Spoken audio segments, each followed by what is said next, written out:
All right, ready? 3, 2, 1, clap. Oh, that wasn't on.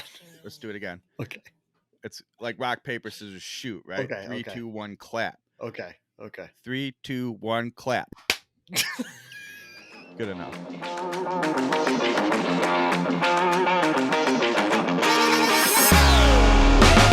Welcome back to another episode of That Range Life, a show sometimes about golf. I'm Bill Bush. The full conversation we just had wasn't the episode? Wasn't the episode. Now we're doing the episode. Okay. Yeah, now we're doing the episode. It's probably a good cold open. I'm Bill Bush, driverangeheroes.com, at Range Heroes, all the social medias. That's Chris of ChrisMcEwen.com. I think you have that site at the moment, right? I do, yeah. I think it's time to renew it actually, but it's there. God, it exists. Hey, real quick. Yeah. Do my teeth look any whiter to you right now? Are they looking? No. They look Either cleaner? you've changed something with your lighting or you got new teeth. I did go to the dentist today. Okay. And I got cleaned up. And I do you love the dentist? I love going to the dentist, man. I feel like it's like a spa day for my mouth. Like they go in there, they clean out all the gunk that's been in there for the past 6 months. It's tough because I'm like, I hate going in the sense of like, what am I going to find out this time that I have to deal with, you know? Right. At the same time, all these people are like, oh, I just hate clean. I'm like, nah, I don't even care if it hurts. Give me a good old clean in. Totally. Yeah. Let me get that shit fresh, bro. Yeah, man. They polish them. Like when you get your teeth they polish your teeth, and it's a whole thing, man. It's the best. Controversial statement here. Don't tell anybody I'm saying this. Okay. There's my dentist who I've gone to like my whole life. He does the cleaning. Sometimes you get the hygienist who does the cleanest. The cleanest does the cleanest. Gotta tell you, man. Let's just say two different experiences. One I'm used to and have been okay with for 30 years, give or take. The other one, just saying. But man, when I get a good, my hygienist is fantastic. Like she took care of me real nice. Not that way, guys. I was like, talking about teeth. You walked in. Now, I asked real quick. We'll end teeth talk after this. I promise everybody. So they have used, every time I've gone to my dentist forever, they have used like water pressure, like a water pick instead of like a scraper to do the initial cleaning. So they go through and they just water pick everything. Oh God, it's the best, man. And then they follow it up with a little bit of scraping, but otherwise it's just like a power wash of your teeth. It's the best. It's the best. And then especially so like maybe you've had a bad 6 months of taking care of your teeth and it's a little it's a little bloody and you're like, wow, that's a little painful, a little gross. I know they got me good. Right. And then likewise, I deserved it. You're right. It's right. Okay. And when you don't have that, you're like, all right, I'm on a good 6 month run here. I've kept them clean. I'm healthy. Yep. But yeah, when they're done, like this time they were done after like a half hour cleaning my teeth. And I'm like, yeah, feeling good about myself. Like they just, they didn't have to really do that much work. It felt good. And then you're like, I'm kind of hungry. I should probably pick up an Egg McMuffin on the way home and ruin all this. Well, then it turns out the dentist comes in and he's like, and keep in mind when I was a youth, my dentist said like, you will never see your wisdom teeth. They'll never come into your mouth. Yeah. And turns out he was 30 years later or whatever it is. I've got one and like a half a wisdom tooth. So I've got that on the horizon. I'm getting those yanked. Just wonderful. I was way off. Well, your teeth. Now that I'm looking for it, your teeth are looking great. Great. They feel so good. Thanks, man. I appreciate that. Okay. Now we can, that's, ladies and gentlemen, teeth talk. Good news is you threw me off because I had another topic going way back into the early episodes of Lockdown Golf Podcast that I was going to throw back to, but I forgot. So, and it's one of those like purposely don't put in the notes. So you just like what I did to you. Right. Catch you fresh. Right. Here's what I thought we should talk about today because I'm a gear nerd and I think we've talked about some things relating to this. And really, there's like three things in it we've probably talked about on our shows before, but wanted to get into it's a golf show this week, folks. Have you seen anything? And I don't think he's played since, but the new putter Rickie Fowler has had in the bag as of the last couple tournaments. No, you brought this up, and I haven't seen it. Okay, so let's paint the scene. It's fair to say Rickie Fowler has struggled on the golfing course lately. It's true. And has been searching for something that you come back to. I don't want to say normalcy, but let's say to relevance, competitive relevance. Yeah. And it has gone well. I mean, I'm sure some really good tour following golf nerds could probably fill in some holes for me here, but I don't think it's really been any just one thing that's been a problem for him. He's had putter, driver, irons. I mean, the irons, he made those really fancy, like no offsite, just players as players can be, limited edition irons with Cobra. Yeah. And he barely had him in the bag. And it's funny because everyone's like criticizing the club. It's like, no, the guy was honest about his game and going, those are the irons I wanted. They're beautiful. I don't deserve to play my own signature club. So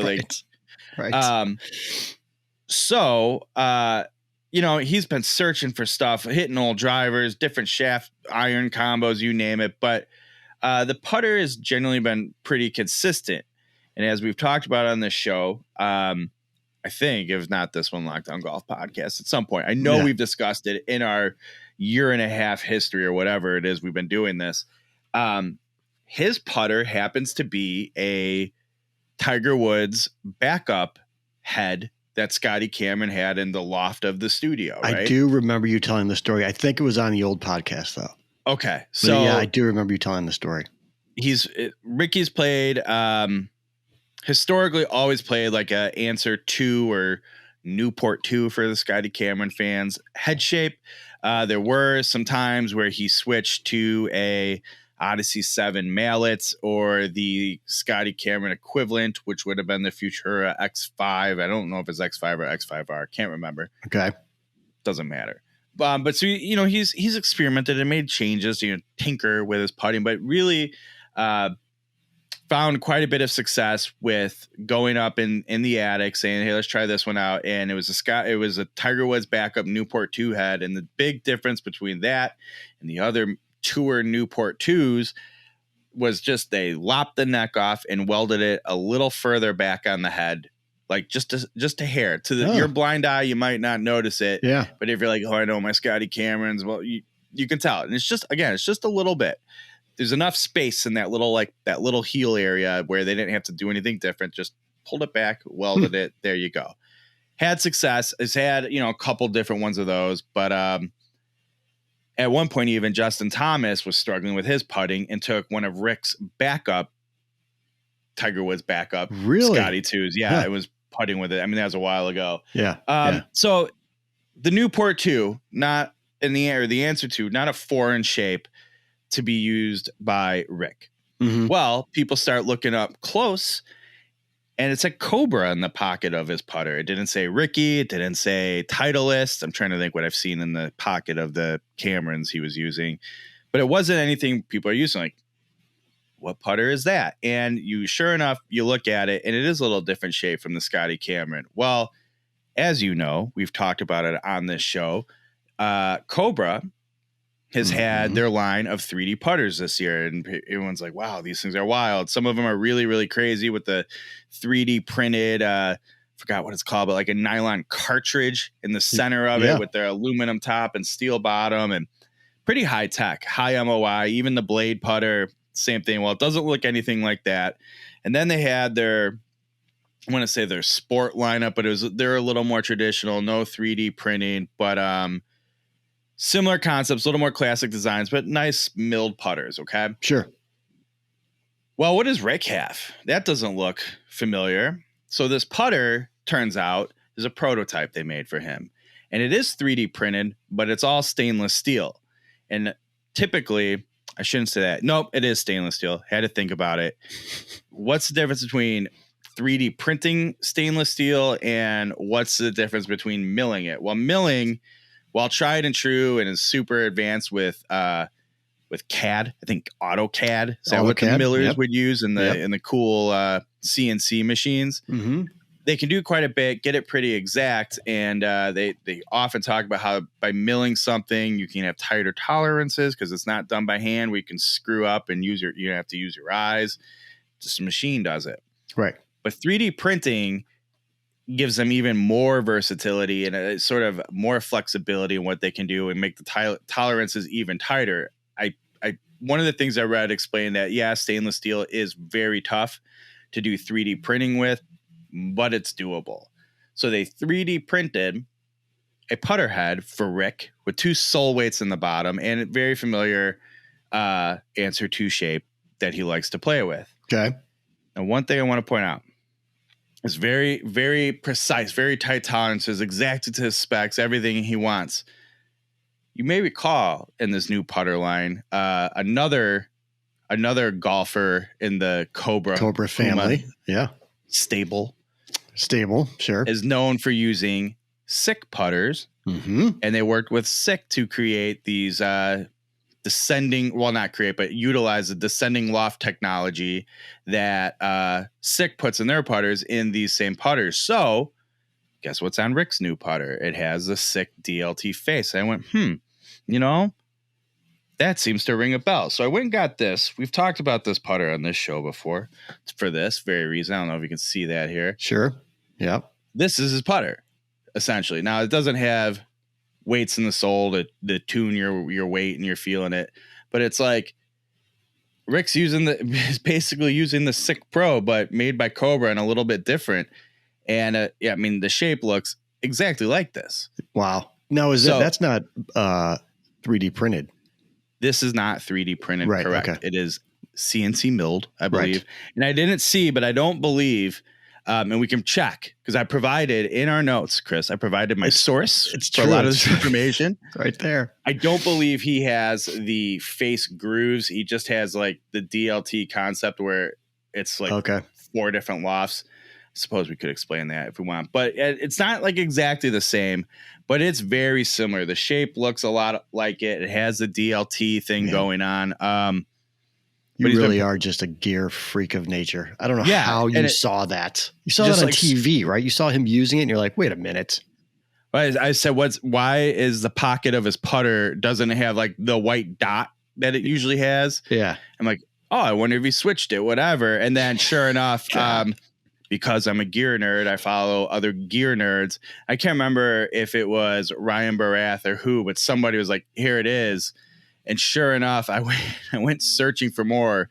And the only thing that came up was, I forgot the guy's name. Maybe, I don't know if you have it up, but I feel like you knew this guy at one point, but it's some guy for USA Today that just happens to be a huge, didn't you have this guy? You had some guy from USA Today on Origin Stories, did you not?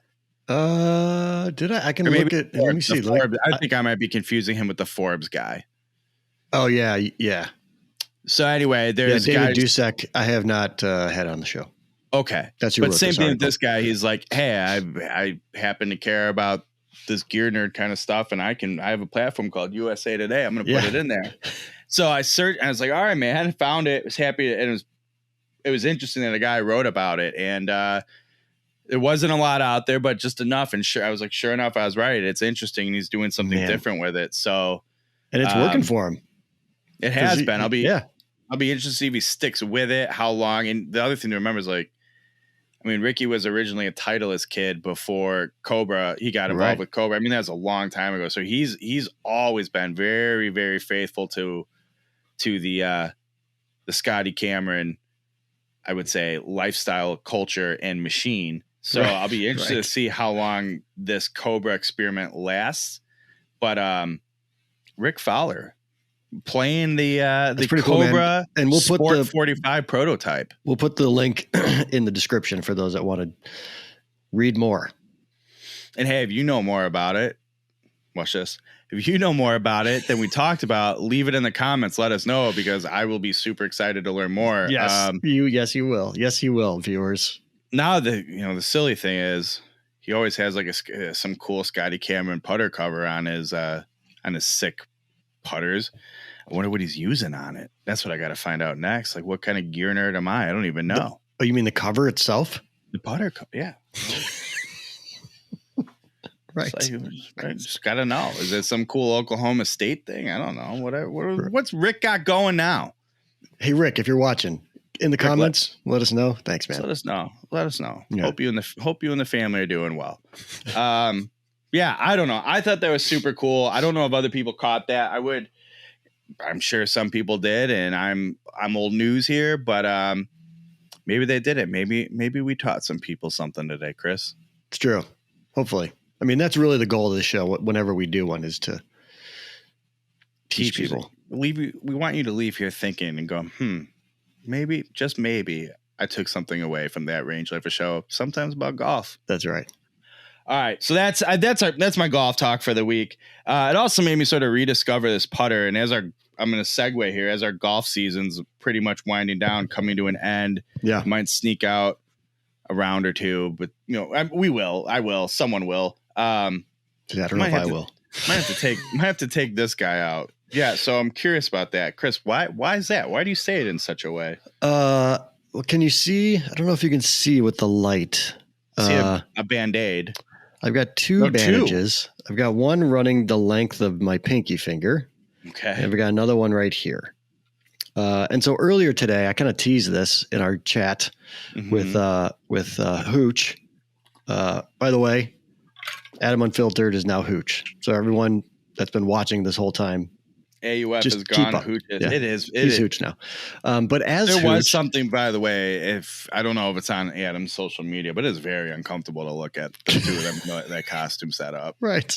So he did post it, but yeah. So he dressed up as Hooch of Turner and Hooch. His wife was Turner. He was Hooch. So he was a dog, and so now he's Hooch. Anyway, so he posted something on our chat of his Saturday night, which looked like it got away from him a little bit. No, not him. Is that fair? Well, I had a Saturday night that also got away from me a little bit. Oh, no. And so I ended up shattering a glass in my hand on Saturday night, roughly at 3:30 in the morning or so, 4 in the morning. At your house? No, I was not at my house.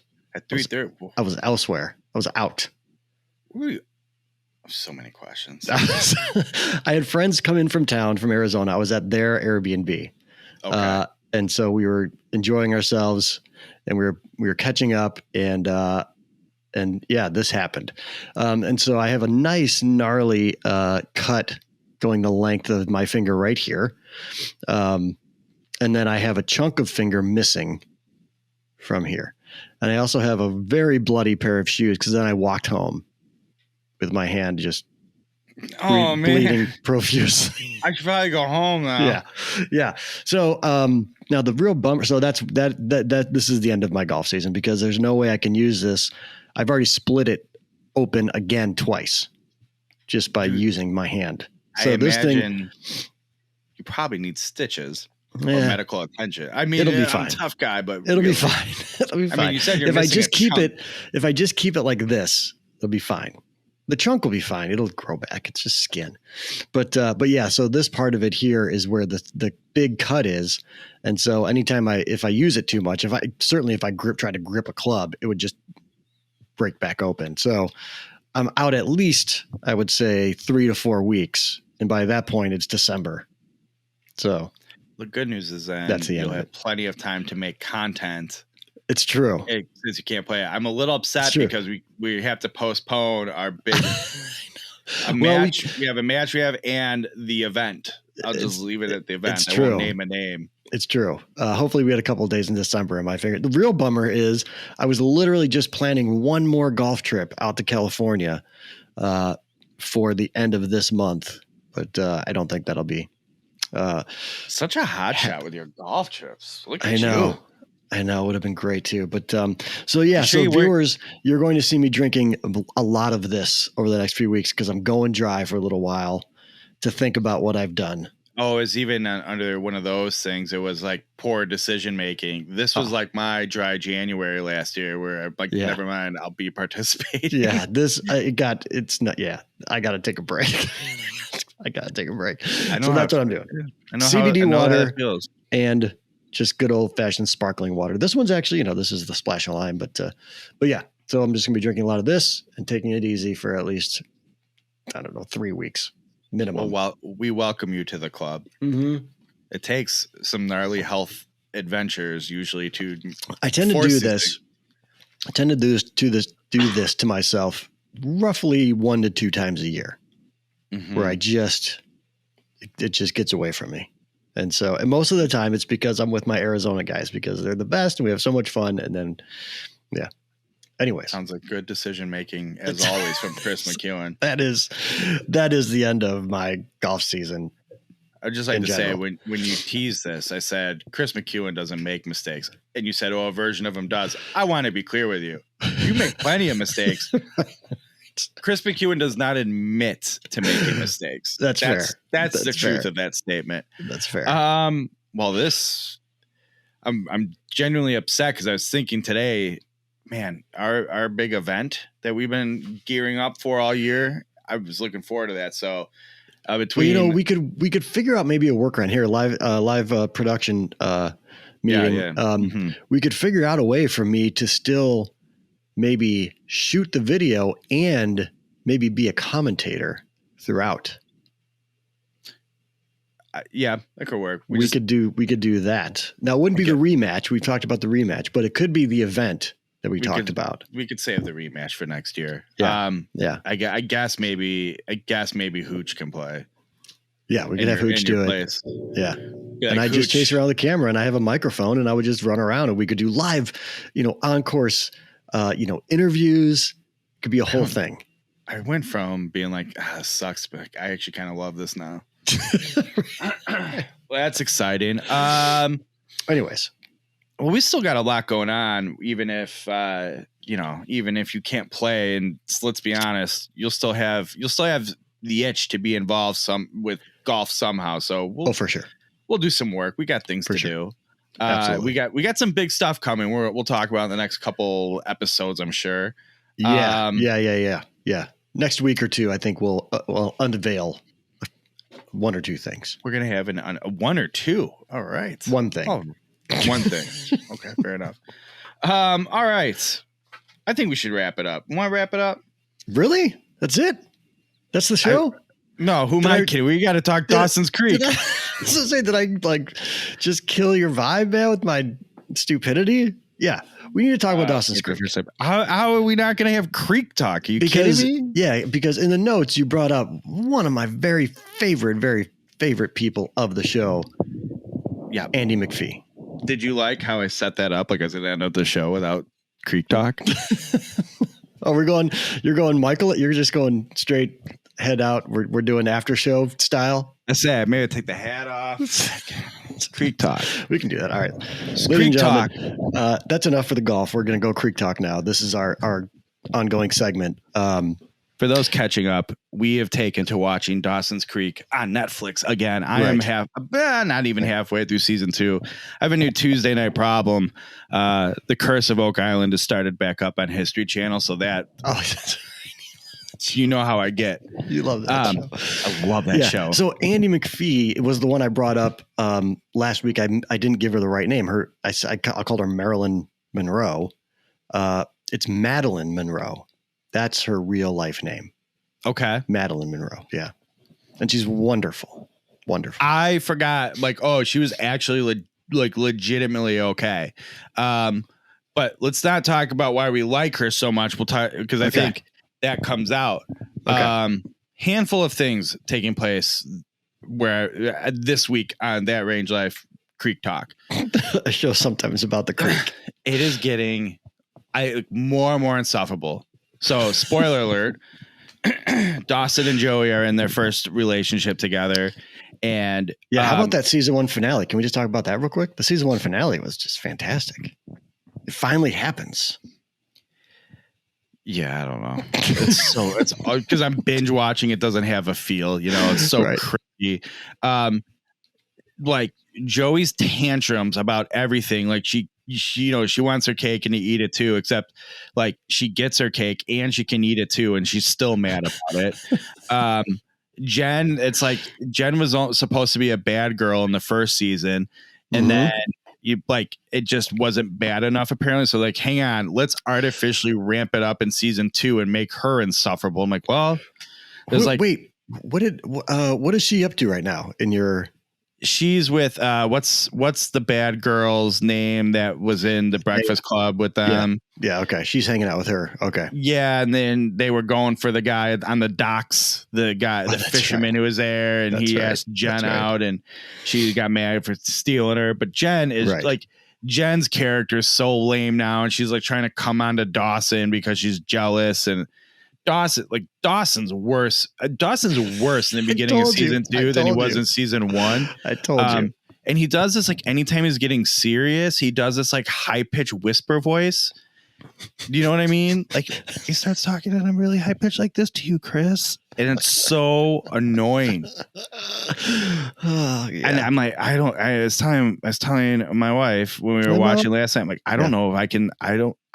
We have to stick through and finish this thing now, just out of so many principles. But 100%. Yeah, it is the worst.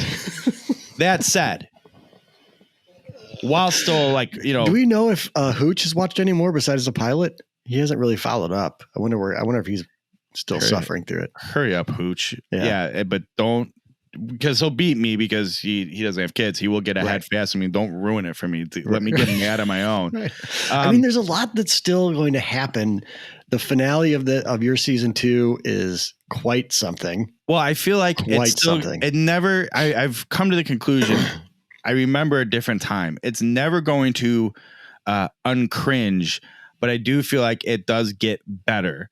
And they get largely because they get older. But Pacey gets better. And Pacey is wonderful. Pacey's coming around nicely.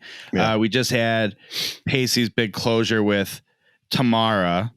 Oh, that's right. Tamara comes back into town. That's right. That's right. We all think for sure Tamara and Mr. Leary are going to have a thing, and so far they don't.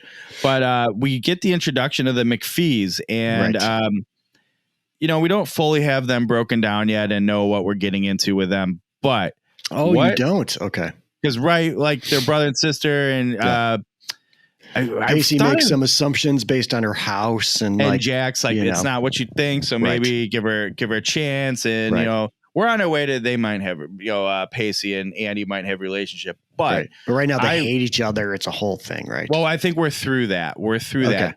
Pacey met her at the little bistro and took up the burger off her plate and took a bite. It's like, Pacey, COVID. Right. So it's that's where we're at with that. But I'm getting sort of that instinctive, internal, just reflexive memory of. Though I remember enjoying Andy McPhee through Dawson's Creek, and she I feel like she brings a certain sense of fun that the show severely lacks. Yeah, but I don't know. And I'm like, I remember loving her when I watched back in the day.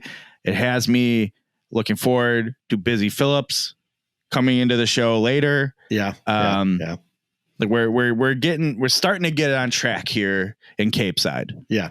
Yeah. I agree. It's going to hit it. It's going to hit its stride here soon. I think. And I'm in season 3, but season 2, it's it continues with some heavy topics. And very timely, even still today, around mental health. Yep. And such. There's one episode I think that's coming up. No, it's got to be season 3. God, season 3. There's an episode that is just so dumb, makes me so mad. But we'll wait on that. You're gonna be so mad about so much. You think you hate Dawson now? Just wait. It's the most unrealistic situation that's ever been on television. There was a scene with a 16-year-old boy and a girl. Good. That's not a thing. That would never happen ever. You know how they go to the ruins all the time? Ruins. Right. It's like the first time we're seeing them because they can't go to Dawson's house because his parents are there, and they can't go to Joey's house because Bessie is there with her son or her son, daughter. I can't remember their baby. Yeah, son. I think. Yeah. And like the way they're talking, it's like these two are gonna they're gonna do what they gotta do, so to speak. And it's like, no, it's just so they can make out Dawson. So they're like laying on concrete at the ruins, and Dawson's like not just on top of her. It's like he's like laying on her like planking, like That's not how you lay on girls. yeah, so weird. Shit. So weird to the point where I'm like, risk the copyright strike on this video just to put the clip in. And I was like, what's happening with? I don't even know. I wouldn't even know how to search for that. Yeah, you don't risk it. Not worth it. God knows what'll come up. But yeah, it's something. But anyway, one thing I did remember, random, this aptly so, this topic came up in a podcast I was listening to. They were talking about the Skull and Bones Society or whatever it's called. Oh yeah, from Yale or whatever. Yeah. And I remembered, and I loved this movie back in the day. I almost want to watch it now. The Skulls, featuring Joshua Jackson and Paul Walker, I think. I think you're right. It was a good film. I think you're right. Yeah. Here we are, like Joshua Jackson coming out of the Ducks movies. The true star, just in general. He is, man. And really, it's truly, like, she's a true star. And I remember back in the day thinking, like, that's the guy who's going to have the career out of this. And he had some films. He had the Skulls, and like, really, he just disappeared. And he didn't even come back in the Mighty Ducks reunion. No. When all the boys and girls showed up in the TV show with Lauren Graham. That's right. That was very good, and I thoroughly enjoyed it. But I've heard now that may have been due to difficulties getting everybody in one place because of COVID. So, is that right? I am hopeful. Well, he did come back as grown up, troubled, sort of pacey in The Affair. Yeah, you were saying I got to watch The Affair. Got to watch it again. It's very, very good. It loses some steam after the first 2 seasons, maybe 3 seasons, but still very good. Okay. The first 2 seasons are incredible. They won awards and shit. They're so good. All right. It's got a really good opening song, I think, anyway. So that kind of similar to this song, like you had said, like the show is the kind of the worst thing in the world, but when the song hits, it's like, oh, I'm ready. Every single episode, no matter how, even like the cold open, you're just like, oh God, I have to watch another 40 minutes of this. But then it's like, you hear the song, man, it's over. Hits the drop. Yeah. To hit the chorus from Paula Cole in it. Yeah. Like that is not in either of our, wheelhouses of preferred music. And it just bangs every time. Every time. The Affair opens with a Fiona Apple song. Oh God, yes. Yeah, and it's a good Fiona Apple song, deep cut Fiona Apple song. Okay. To me, anyways. Like so not like Criminal, like deep. Okay. No. It's like later, I think, in her career. Mm-hmm. Okay. So, but that's the same thing. When I would hear that, I would start singing it immediately. Just feel the punch, I gotcha. So good. So anyways. All right. So I'll keep you posted on Creek Talk next week, obviously. How you need to start giving me like where you are episodically. Like you didn't put that on there. Like where are you in season 2? Like what episode? I think we got to be at 5 now. Okay. So Halloween threw a lot of things off. We sat down after the kids went to bed, kind of a deal. And we didn't even talk about the seance. Which you watched before Halloween? Would you watch the Friday before Halloween or something? I mean, the way I'm giving you my thoughts in batches, it's tough to keep it all. Oh my God, the seance was so like, hey, here's a random girl that we met at the liquor store. Let's just bring her along. That's fine. That's a normal thing that kids did back in the day. It's fine. I'm trying to think what I know that woman from too. She was in like a lot of C-list roles in sitcom dramedies. Oh, well, what are you going to do? The Creek. That's the Creek Talk for this week. All right, everyone catch up now because Bill's cruising through here. I might go back tonight and watch like 2.6. Maybe I'll go watch season 2, episode 6, just so I can be a more active participant in your viewing. I'll tell you what. So far ahead. When I get out of here in 2 seconds, I'm going to go start or pick up wherever we left off, and I'll let you know I'll text you what we're at. Okay, great. All right. Because I will rewatch it for a third time. I know you. Oh, I know you will. I know you will. So good. Especially if you're not drinking. You got time on your hands. God, yeah. I know. All right. Origin Story still on vacation? Origin Story's on vacation, but it's going to come back soon. I'm starting to get some feelers out for some interviews. The Talking Golf Getaways guys turned me into a liar. So the episode about Cabot has not been released. They're switching it. So this week will be a conversation with Matt Curtis. Hey, speaking of Dawson's Creek, right? Yeah. Talking Golf Getaways. Oh, shit. Oh, you're right. Yeah, with Mitch. I was like, wait, what? God, yeah, you're right, with Mitch. Dr. Gold. Mr. Gold. Mr. Gold to use, young man. Yeah, so Talking Golf Getaways is going to have an episode with Matt Curtis, otherwise known as Golf in Your State on Instagram. Pretty interesting dude. He's done a ton of podcasts before, but I found this one just to be, they just had a really good conversation, and he talked about some things I hadn't heard him talk about before. So go find that at Golf Trip X or wherever you get your podcasts. Cool. Yeah. All right. Hey, and tell you what, if you feel like heading over to driverangeheroes.com. Got two posts up there this week worth checking out. The XEO, you prefer, whatever. It's XXIO, whatever you like to pronounce it as. I like XXIO. That's how I pronounce it. I like that. I'm going to start calling it the Zeo. Prime driver review by one young Thomas O'Connell. Worked with. Took a break from his bicycle riding, huh? His mountain biking, golf work. And it's another one not geared towards him. So what do we like to do here at the DRH? Sure. He worked with people who the club was geared toward and got some good user feedback. So check that out. Then we have the Prgr portable launch monitor, big popular space in golf right now, right? Your fits right in your pocket. You can throw it in your bag, easily go to the range and get some ball speed stuff, some club speeds, launch angles, whatever, right? Get all your statistics so you know where you're hitting them balls on the driving range. And they're affordable. That's the point. So we have a review on that. Check it out. Little known, I don't know, I think a little known fact, but I didn't know this until they reached out to us. Same people who are bringing you super speed golf speed training, right? Oh. So the point being, right, you do the super speed protocols and what have you, and then you can go see if you're swinging the club faster at the range. And I'm hearing, I don't really know because I don't have any means to test it, but I think you can do some speed training using it with the super speed sticks, which I don't really get because it's a radar measuring how far the ball goes. So I'm not sure how that works. Don't quote me on that, but yeah, I think I want to say I've seen people do that though. Tell you what, if you know more about that, right here in the comments. That's right. All right. Don't forget, subscribe to this here YouTube channel. Hit the bell so you get notified. I know we always say it. There's a lot coming. There actually is because we have to. I'll just put it that way. And then obviously with injured Chris not being able to golf, he's going to turn into a major control freak. And I'll say, well, meet me at Bartlett Hills or Village Links or Cog. I don't care where. Meet me somewhere. We'll work on stuff. It's true. And it's true.